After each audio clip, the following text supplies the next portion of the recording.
Chicken అయితే ఎంతమందికి ఎలా చేసినా ఇష్టం అనేది కామెంట్ చేయండి. నేనైతే ఎలా చేసినా చికెన్ అయితే తింటాను. ఇక్కడ సింపుల్గా చికెన్ కర్రీ అయితే చేసుకుంటున్నాను. ఒక్కొక్కసారి ఒక్కొక్క టైప్లో చేస్తాను, ఎప్పుడు ఒకేలాగా చేయను.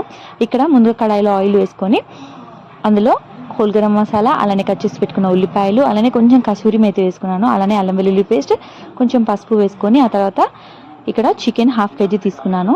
అది కొంచెం ఫ్రై అయిపోయాక అందులో సరిపడంత కారం, ఉప్పు, ధనియాల పొడి, కొంచెం గరం మసాలా వేసుకొని ఒక 2 నిమిషాలు అలా ఫ్రై చేసుకోవాలి.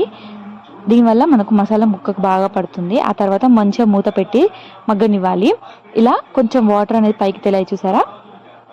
మీకు వీలైతే ఇందులో వాటర్ వేసుకోండి, లేదు అనుకుంటే ఇలానే దగ్గరకు చేసుకున్నా చాలా బాగుంటుంది. ఇక్కడ నేనైతే కొంచెం లూజ్గా చేస్తున్నాను, సో కొబ్బరి పొడి యాడ్ చేసుకున్నాను. దానివల్ల గ్రేవీ అనేది కొంచెం చిక్కగా వస్తుంది. తర్వాత ఒక చిన్న గ్లాసుడు వాటర్ యాడ్ చేసుకున్నాను. అంతే, ఒక 10 minutes మంచిగా బాయిల్ ఉంచితే మన చికెన్ గ్రేవీ అయితే రెడీ అయిపోయింది. ఎంతమందికి